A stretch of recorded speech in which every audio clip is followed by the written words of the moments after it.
Sudah kurang laku, banyak pesaing, dibuat jadi ayam geprek. Itu sudah merupakan inovasi. Lalu ketika sudah banyak yang menjual ayam geprek, yang dijual lagi adalah sambalnya. Sambalnya yang begitu nikmat dari ayam geprek ini, sehingga menjadi pelengkap dari ayam geprek. Ini inovasi-inovasi yang walaupun kesannya kecil, sederhana, tetapi itu adalah inovasi. Dan siapa yang melakukan? UMKM. Next. Transaksi digital itu diperlukan untuk UMKM. Kenapa? Karena dengan adanya digitalisasi UMKM mendukung gerakan nasional non tunai yang dicanangkan. Pemerintah mencanangkan gerakan non tunai kepada seluruh lapisan masyarakat. Sehingga ketika pada tahun 2025 kita sudah menjadi masyarakat yang cashless society, masyarakat yang paling sedikit menggunakan uang tunai. Berikutnya, dengan adanya transaksi digital pada UMKM, itu dapat menerapkan keuangan berkelanjutan. Selama ini kita berpikir di keuangan berkelanjutan bahwa tentang lingkungan, pemeliharaan sumber daya. Tetapi kalau bagi kami, dengan adanya transaksi digital, minimal UMKM itu paperless. Kenapa kalau UMKM paperless? UMKM itu paperless, catatannya itu sudah tidak ada lagi pakai pembukuan yang harus buat debit kredit. Tapi kalau dengan adanya digital, itu sudah dibuatkan sendiri. Sudah ada laporan keuangan, sudah ada rekening keuangannya. Sehingga kita bisa memastikan bahwa pada tanggal sekian transaksi sekian terjadi dibayarkan kepada siapa. Lanjutnya berekspansi bisnis. Dengan adanya kita sudah bisa berekspansi bisnis. Produk yang ada di Kendal bisa dijual di Jakarta melalui digital marketing, dimuat di Shopee, dimuat di sini. Orang yang di sana beli, uangnya masuk di kita di sini. Dengan adanya digital marketing. Next, membangun profil dari UMKM, khususnya mengenai manajemen finansial dan perencanaan keuangan. Bapak-bapak sudah tidak perlu lagi pusing dengan mengatur kembalian, tidak ada lagi sistem antrian. Uang-uang kecil itu kan susah. Kalau dikembalikan kurang 100, kurang 200, kasih bulan-bulan, dan lain sebagainya. Sehingga ketika itu sudah bisa di-manage, bisa diatur, maka finansial Bapak Ibu UMKM itu sudah bisa teratur, termanage dengan baik, dan untuk kedepannya perencanaan keuangan itu sudah lebih baik. Berikutnya adalah transaksi yang praktis dan higienis. Pandemi COVID sekarang ini orang takut terima uang. Kalau bisa, cashless, di scan, pakai mobile banking, di geser, itu inilah yang membantu bagi UMKM supaya tetap bisa berjalan, tetapi juga dalam posisi yang sehat. Berikutnya, dengan adanya transaksi digital, jaminan keamanan itu dapat dilakukan uang banyak. Semuanya sudah ada dalam satu kartu, semuanya sudah ada dalam HP.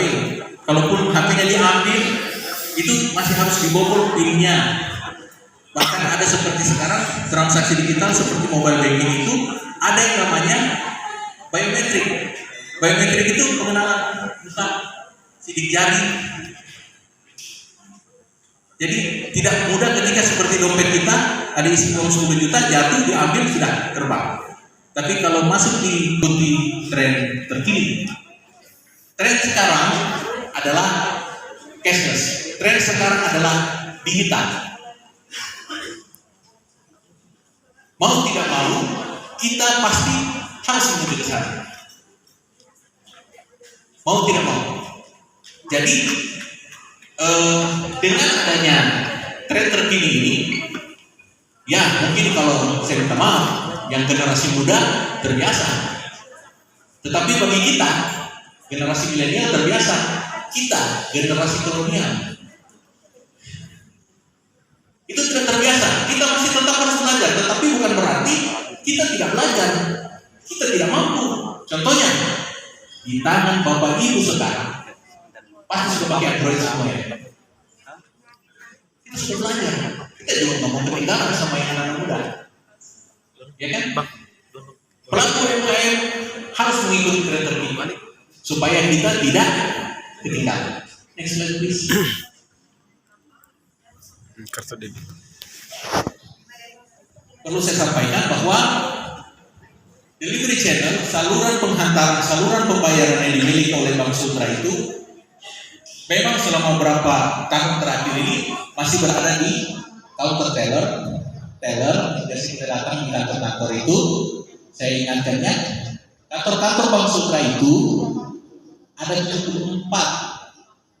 Saya ulang, kantor Bank Sultra itu ada 74 dan mesin ATM Bank Sultra ada 145. Mesin ATM Bank Sultra ada 145. Semenjak berdirinya Bank Sultra 2 Maret 1968 sampai dengan beberapa tahun terakhir itu adalah saluran pembayaran Bank Sultra. 2 Maret 1968 sampai dengan sekarang saluran penghantaran Bank Sultra adalah ATM dan teller melalui kantor. Dengan adanya kartu debit dan mobile banking, maka bertambah lagi layanan yang bisa Bapak Ibu pergunakan, yang Bapak Ibu bisa pergunakan untuk melakukan transaksi digital ini. 2 yang baru dan insya Allah juga tahun ini kami sedang mengupayakan pengembangan yaitu QRIS seperti yang diperlihatkan oleh Bank Indonesia tadi dan BI Fast, tapi tulisannya Fast.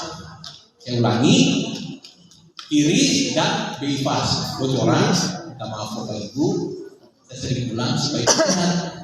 Kenapa sering ingat? Karena untuk menjadi pertanyaan sebentar.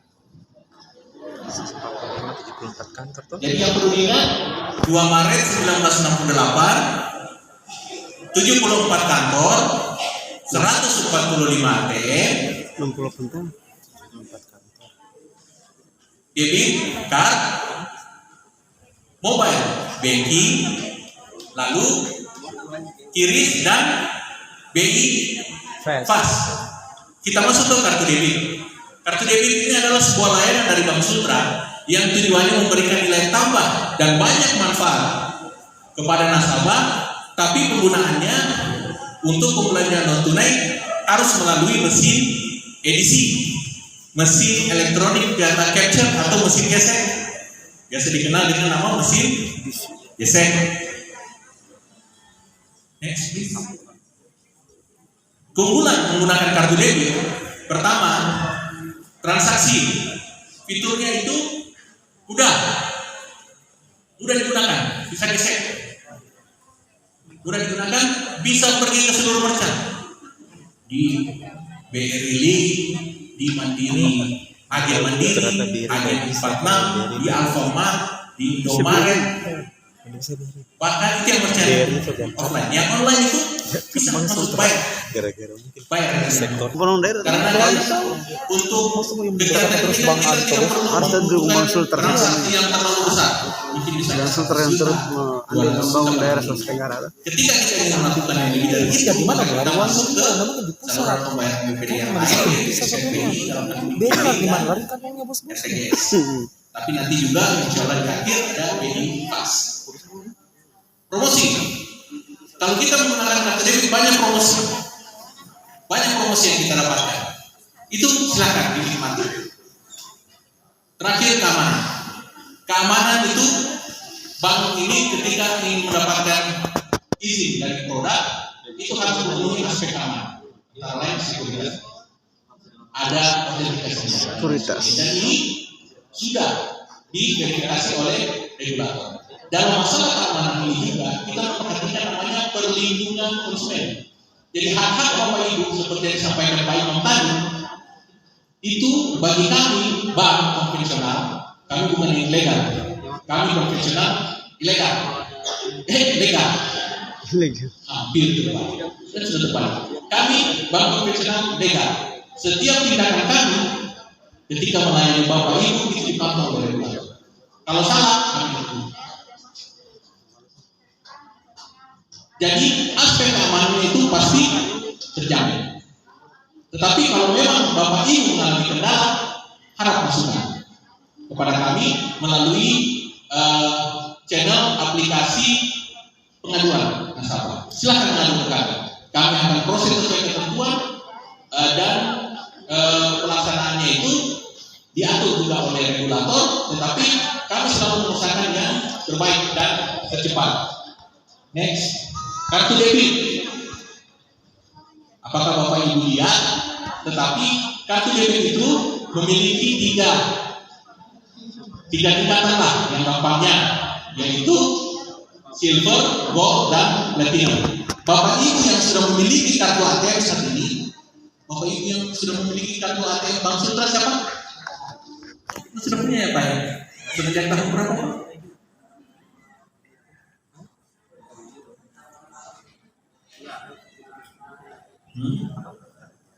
Ya. Bapak Ibu yang sudah punya kartu ATM secara otomatis, saya ingatkan kembali, secara otomatis menjadi kartu debit. Silakan digeser, langsung digeser. Transaksi-transaksi itu sekarang ada di posisi gold. Nanti ketika ada tertentu, Bapak akan dinaikkan ke platinum, atau bagi yang adik-adik mahasiswa, anak sekolah yang baru mulai, kita kasihkan ke silver. Tapi Bapak Ibu yang sudah memegang kartu ATM saat ini itu berada dalam posisi gold, dan bisa langsung silakan langsung digesek di mesin-mesin edisi terdekat. Di sini biaya-biaya kalau kartu debit untuk bank sendiri, transaksi di dalam Bank Sultra gratis. Antara bank, interbank, di dalam bank sendiri gratis. Tetapi ketika ke bank lain ada biaya yang disepakati bersama. Misalnya saya berikan contoh di sini, transfer. Yang paling sering dilakukan ya, kita kepada bank lain. Transfer itu sebesar 6.500. Itu bukan dari kita tapi dari pihak bank yang akan menerimanya. Jadi kalau dari dalam diri kita gratis, dan kepada bank lain ada biaya, misalnya contohnya transfer tadi adalah 6.500. Next. Saya perkenalkan yang berikutnya, mobile banking. Namanya Sultra Mobile. Kami membawa nama daerah Sultra Mobile. Dengan adanya Sultra Mobile ini, semua urusan perbankan Bapak jadi lebih mudah dan mengakses rekening kapanpun Anda mau melalui smartphone Anda yang ada di tangan Bapak Ibu bisa mobile banking. Ini akan di launching secara besar-besaran di MTQ tanggal 23 Juli 2022. Apa kelebihan dan kekurangan dari mobile banking? Kelebihannya adalah praktis. Semuanya sudah ada di tangan Bapak Ibu. Semua transaksi ada dalam genggaman. Layanannya luas, finansial maupun non finansial. Apa yang ada di bank lain kami juga insya Allah sudah punya. Berikutnya semua yang sifatnya informatif, cek saldo, transaksi terakhir, histori, perubahan-perubahan setting-setting tertentu itu ada juga dalam mobile banking kami. Dan yang terakhir itu adalah aman. Seperti apa yang dipersyaratkan yang ada di kartu debit tadi, sama persis yang ada juga di mobile banking. Unsur keamanan itu memang harus betul-betul terjaga. Karena yang namanya di kita, kapan salah transfer, kapan salah transaksi, maka uang itu selesai. Maka dari itu kami sebagai pemilik produk juga menghimbau, mengedukasi kepada Bapak Ibu agar sama-sama kita menggunakan produk ini dengan aman. Bapak Ibu kalau sudah pegang kartu debit, sudah pegang kartu ATM, sudah pegang mobile banking, tolong Pak, tolong Bu, pasportnya jangan diberikan ke orang lain.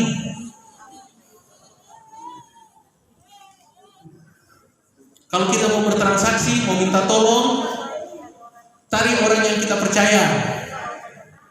Seperti itu. Kadang-kadang juga Bapak Ibu yang sering lupa, ini passwordnya, ini kartunya, digabung bersama di dalam dompet. Ketika dompetnya hilang, uangnya juga hilang, karena passwordnya sudah diberikan. Jadi sebaiknya diingat dengan baik. Next, sudah. Dari saya segitu. Kami membuka sesi pertanyaan.